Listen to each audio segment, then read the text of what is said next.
Ladies and gentlemen, good afternoon. Welcome to today's meeting of the Audit and Scrutiny Committee.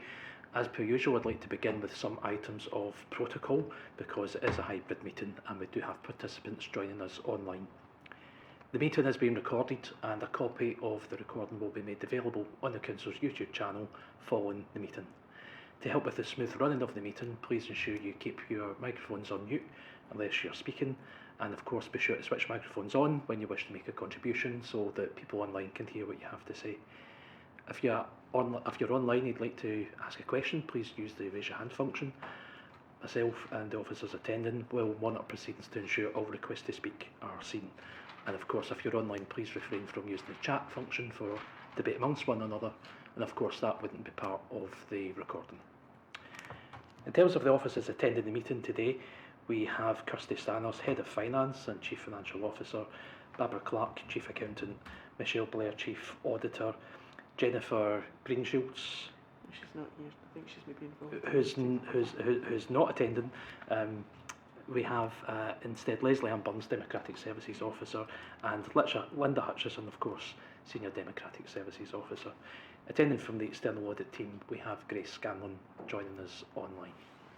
That moves us to the formal agenda for today's business. Item number 1 is apologies for absence, and we do have some apologies. Yes, Chair, we have apologies from Councillor David MacDonald and Councillor Gordon Wallace. Thank you very much. Item 2, declarations of interest.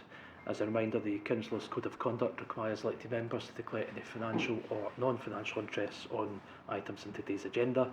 Are there any such declarations to be made? That's no declarations, thank you. Item 3, Chairman's Report. I have 2 items within this. The first is regarding the committee's self-evaluation. Further to comments at the last meeting, the self-evaluation taking account of guidance from SIPFA. This work has commenced and members have received a mailing on this. So further to the information the self-evaluation questionnaire the clerk has circulated to us, I'd be grateful if you can ensure that you complete the questionnaire and return it to her by the end of January as requested, which will allow us to compile that report. Further correspondence will be sent to you when that is underway in due course. The second item is regarding the Accounts Commission report on the 2023-24 audit of Aberdeen City Council. You may have seen some coverage in the press regarding a significant fraud with council tax refunds within that authority. So it's just to say that the Director of Business Operations and Partnerships here, Louise Pringle, has confirmed that the findings of the report are being looked at in depth locally, and she intends to submit a report to this committee on the 8th of May, which I'm sure members will find helpful and will be welcomed. So that's the 2 items of my Chairman's report. I am happy to approve that. Okay, agreed, thank you. Item 4 on the agenda is an update from the clerk on some matters of clarification. So, Linda. Okay, the report confirms the clarification that's been already circulated to you on 2 issues raised at previous meetings, and they concerned fraud prevention measures in relation to procurement and the promotion of grants relating to the Whiteley Wind Farm Fund. So that information is simply for noting. Thank you very much. As for noting, any questions on that? Councillor Ryland. Sorry, I do apologise. I know that yes, it is for noting. It was just for a wee bit of clarification. The report on the fraud appeared to suggest that there's a reliance placed on self-reporting in any instances of when it comes to procurement. So can I just double check if that's the case? And if it is, do we have appropriate measures in place that people can report any instances that they're aware of? What do we have? What do we have in place already? Are they robust enough? Yeah, you mean like a whistleblower policy? Yeah, yes. It was just because I'm reading it that it is solely reliant on self-reporting, and that's the only bit that concerns me slightly. I need to know that there's measures in place to tackle this when it arises. Thank you.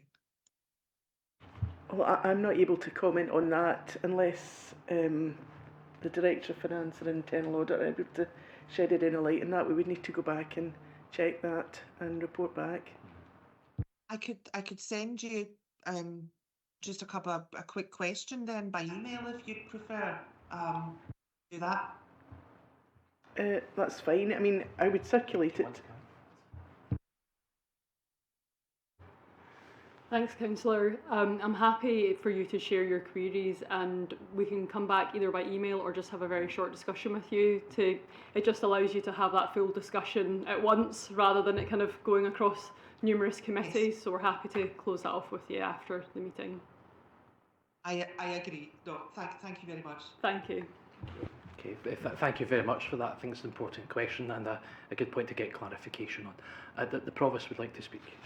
No, it's just rather than email, it's a question that's pertinent to the paper, so it's better if it's shared.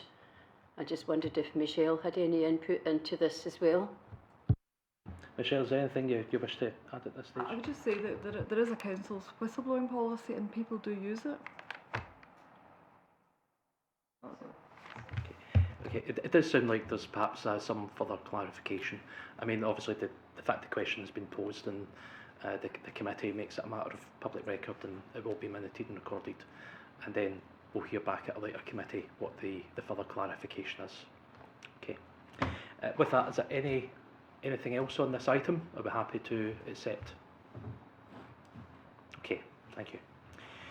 That moves us on to the fifth item on the agenda, which is Q3 24-25 Interim Treasury Management Report, and I'd like to invite Barbara Clark, Chief Accountant, to present this. Thank you. Thank you, Chair.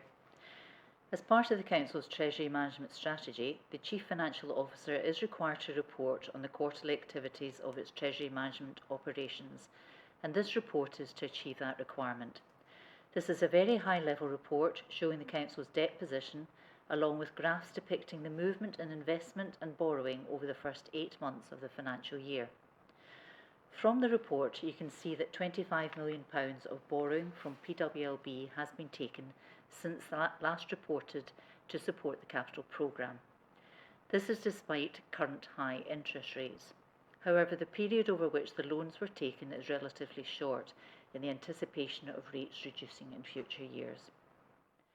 As part of the Council's strategy, the percentage of variable rate loans should be no more than 15% of the total debt outstanding, and as at the 30th of November, the Council had 6.13%. This will creep up as PWLB loans are paid off or reduce as further loans are taken. With regards to the short-term investments, these have increased due to the cash flows in both capital and revenue. Both expenditure and income can fluctuate daily, depending on whether there's just been a large creditor run, government grants received, or additional loans borrowed, so the short-term balances reflect the cash flow movements. The prudential indicators in the report help to confirm that the capital investment plans and Treasury management decisions are affordable, prudent and sustainable. In particular, the operational boundary and authorised limit for external debt demonstrates that the Council is operating well within its limits, with the movement in these indicators from that last reported in November resulting from a change to the profiling of net capital spend. Lastly, the report requests that the Committee recommends to Council that the attached list of counterparties be approved, and there have been no changes to this since last reported. All investments are restricted to UK bodies with high credit ratings, with the maximum period of investment restricted to 6 months. I'm happy to take any questions on the report, Chair, and I would also like to remind members that if anybody would like any further training on the matters discussed today, then I would ask you to notify the committee clerk. Thank you very much, Barbara. Are there any questions on this item at all? No? I'm happy to approve the list of counterparties also. Okay, on that basis, the report's approved. Thank you much for your attendance. That brings us to the close of today's meeting. Thank you.